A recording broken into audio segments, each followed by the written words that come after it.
Story 1. The Red Oak Murmurs. Every fall, the sleepy town of Maplewood transforms into a stunning scene of golds, oranges, and deep reds. Tourists from the city flock to its parks and winding roads to witness the beauty of the season, but none ever linger beyond the fleeting daylight.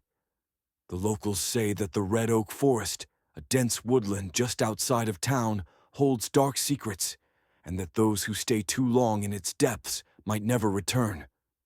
In 1986, three college friends, Sarah, Jack, and Matt, decided to spend their fall break hiking through the Red Oak.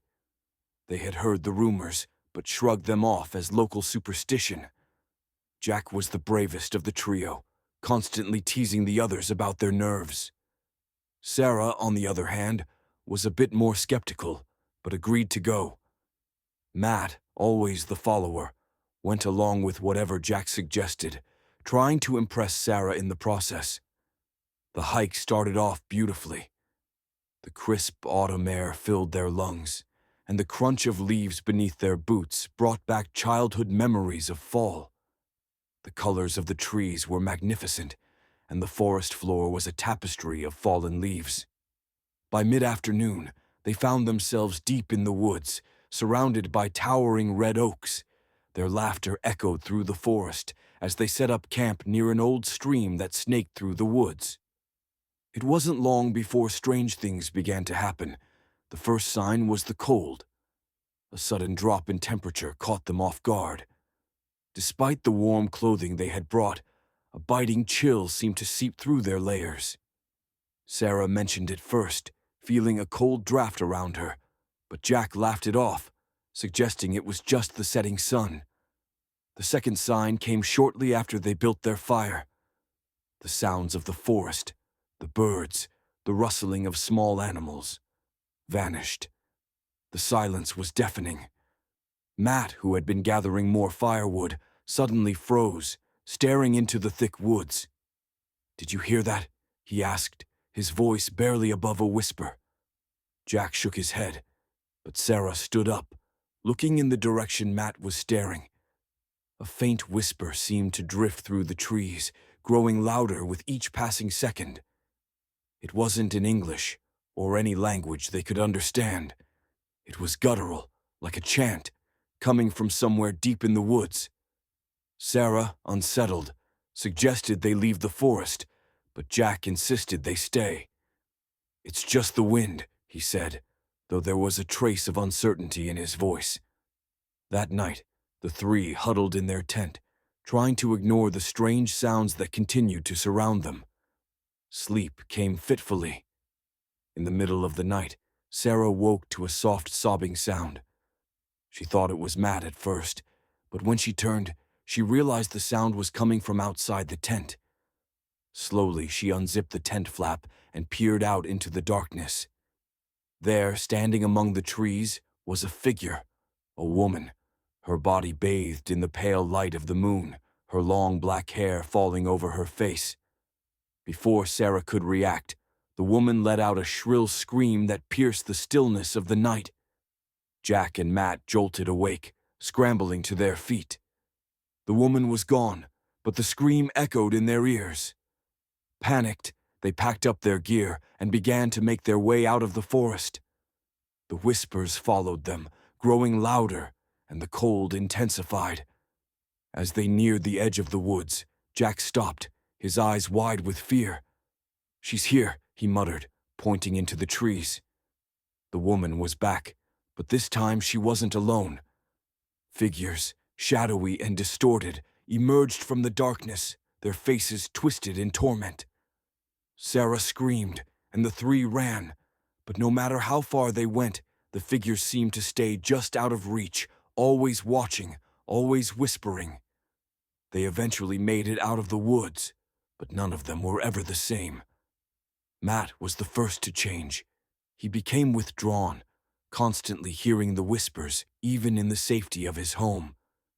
Jack, once fearless, was now consumed by paranoia, convinced that the woman was following him. 2 months later, Jack was found dead in his apartment, his body contorted in an unnatural position, his face frozen in terror. Matt disappeared shortly after, vanishing without a trace. Sarah moved to a different state, trying to escape the horrors of that night, but she still dreams of the Red Oak Forest, of the woman and the whispers that haunt her even now. Story 2. The Scarecrow's Curse. In the fall of 1992, the quiet farming community of Hollow Brook was rocked by a series of strange and terrifying events, all centered around one of its most beloved traditions, the annual Fall Festival. At the heart of the festival was a scarecrow, a towering figure dressed in tattered clothes, its face a burlap sack stitched with a crude, unsettling grin. It had been a tradition for decades, the scarecrow standing guard over the fields as the town celebrated the harvest season. But that year, something changed. It all began when the scarecrow went missing. Farmer Jacob Halloway, who had made the scarecrow every year for the festival, swore he had set it up in his field just days before. But when the townspeople arrived to begin preparations for the festival, the scarecrow was gone. At first, they thought it was a prank, perhaps pulled by some local teenagers, but no one came forward. 3 days later, the scarecrow reappeared, this time not in the field, but hanging from the town's old oak tree in the center of the square.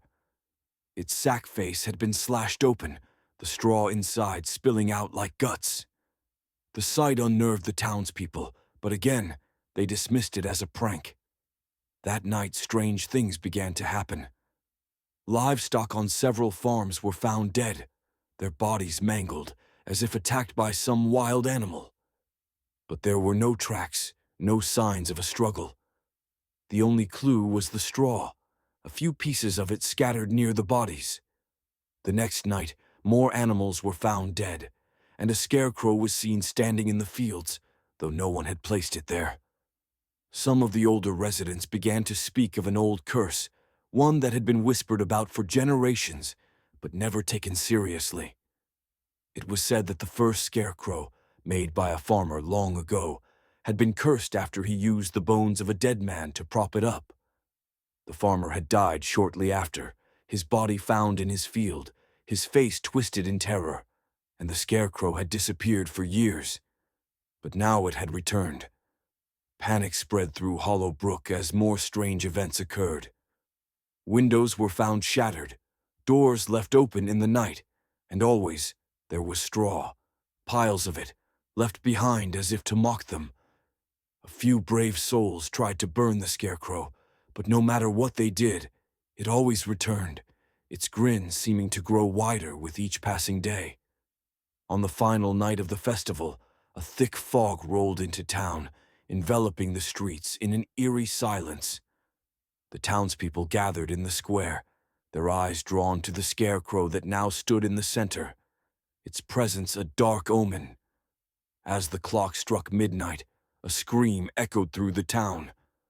Farmer Jacob Halloway was found dead in his barn, his body torn apart, straw stuffed into his mouth. The scarecrow was gone, but its curse remained. To this day, no one in Hollow Brook dares to make a scarecrow, and the fields lie fallow, the whispers of a forgotten curse haunting the town every fall. Story 3. The Phantom Leaves. In 2001, Amanda and her husband Mike moved into a charming Victorian house on the outskirts of a small New England town. It was the kind of house people dreamed of owning, an old, creaky beauty with wraparound porches and massive oak trees that turned brilliant shades of red and gold in the fall. But the house came with a history, one that the previous owners were reluctant to share. Shortly after moving in, Amanda began to notice something strange. Every morning, she would wake up to find the yard covered in dead leaves. It was fall after all, and the trees were shedding their leaves, but the sheer amount seemed unnatural. No matter how many times they raked, the leaves would return the next morning, more than before, as if the trees were dumping their entire load of foliage in a single night. One evening, while Mike was working late, Amanda was raking the yard when she heard the sound of footsteps crunching through the leaves behind her. She turned, expecting to see her neighbor, but no one was there. The sound continued, though. Footsteps, moving closer and closer, but still, she saw no one. She hurried inside, locking the door behind her, her heart pounding. That night she heard the footsteps again, this time outside her window. She peered through the curtains, her breath fogging the glass. But the yard was empty, except for the leaves, which now piled higher than ever before, almost like they were creeping toward the house. The following days brought more strange occurrences. Objects in the house moved on their own, lights flickered, and a faint whispering could be heard at night, like the sound of wind through the trees, but more sinister. Amanda tried to convince herself it was just the house settling, or maybe stress from the move, but deep down, she knew something was terribly wrong. One night, while Mike was away on a business trip, Amanda woke to the sound of scratching at the window. Groggily, she got up, thinking it was a branch scraping against the glass. But when she pulled back the curtains, her blood ran cold. The leaves were moving, crawling, inching their way up the side of the house like a swarm of insects. They piled against the window, scraping the glass, their dry edges making a sound like fingernails on a chalkboard. Amanda screamed, stumbling back from the window. The leaves were alive, their movements unnatural, purposeful. She ran to the door, but as she reached for the handle, the house shook violently, the lights flickering out. In the darkness, she heard the footsteps again, this time inside the house, approaching her from all sides. The next morning, Mike returned home to find the house in disarray. Furniture was overturned, pictures had fallen from the walls, and the windows were shattered. But Amanda was gone. The only trace of her was a trail of dead leaves leading from the house into the woods behind it. Despite extensive searches, Amanda was never found. The house was abandoned, left to rot, but the townspeople say that every fall, when the leaves begin to fall, you can still hear her screams, carried on the wind through the trees.